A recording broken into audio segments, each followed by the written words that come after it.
ya. Jadi jangan kamu tuh gak bakal nyambung RK ya. Nih, aku jelasin nih.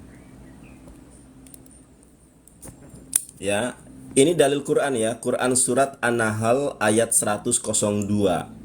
A'udzubillahi minasyaitonirrajim. Qul nazalahu ruhul qudusi mir rabbika bil haqqi liyutsabital ladzina amanu wa huda wa busra lil muslimin.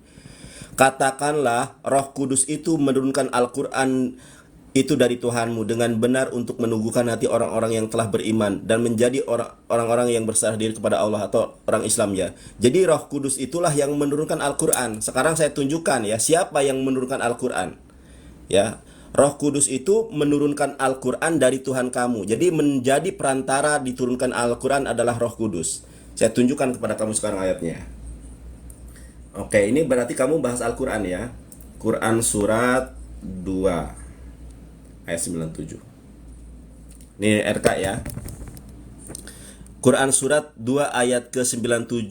Katakanlah Muhammad, barang siapa menjadi musuh Jibril, maka ketahuilah bahwa dialah yang telah menurunkan Al-Quran ke dalam hatimu. Di dalam Islam itu ada dua metode penafsiran Al-Quran. Yang pertama adalah metode bil ma'thur, menafsirkan Al-Quran dengan ayat Al-Quran. Kedua, metode bil riwayah, menafsirkan Al-Quran dengan riwayat, dengan hadis. Jadi, siapa yang menurunkan Al-Quran kepada Nabi Muhammad yang menjadi perantara, itu adalah Rohul Kudus. Siapa Roh Kudus itu? Jibril. Ayat ditafsirkan dengan ayat. Quran surat Al-Baqarah 97, siapa yang membenci Jibril, maka Jibril telah menurunkan Al-Quran atas izin Allah. Siapa Jibril ini? Quran surat An-Nahl ayat 102. Ternyata Jibril itu adalah Roh Kudus. Makanya Islam tidak pernah menyembah Roh Kudus, karena Roh Kudus itu adalah Jibril. Terima kasih Ari Harjo, Paduka, LS, berkah selalu buat Anda semua.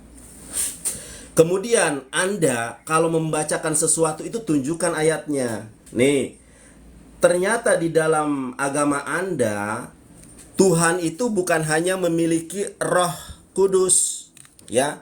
Tuhan di dalam Anda itu ternyata punya roh jahat juga, roh jahat daripada Tuhan. Jadi punya juga roh jahat. Kalau Roh Kudus adalah Tuhan, tentu roh jahat juga adalah Tuhan. Kenapa Anda hanya menyembah roh baiknya saja? Kemudian Anda tadi mengutip tentang dalil Tritunggal. Maminya LS berkah selalu. Dari kemarin nih maminya LS istiqomah, berkah selalu ya Mami. Kita buka RK di dalam 1 Yohanes 5 ayat ke-7. Kamu tadi hanya membacakan saja, tidak menunjukkan. Makanya saya tekankan, kalau kamu berdalil, kamu tunjukkan ayatnya. Sebab ada 3 yang memberikan kesaksian di dalam sorga, Bapa, Firman, dan Roh Kudus, dan ketiganya adalah satu. Ada kurung kurawal di sini. Ini ayat palsu RK. Ini tafsiran dari Yerusalem, di tempat Yesus lahir ya. Kita lihat nih.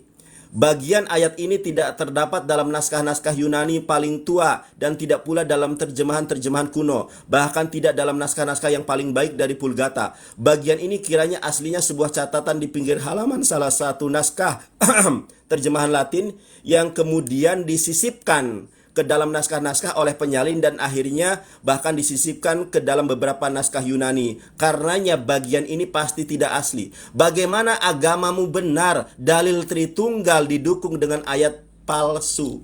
Kamu mengatakan tadi bahwa di dalam Al-Quran kedua tangan Allah terbuka, ya.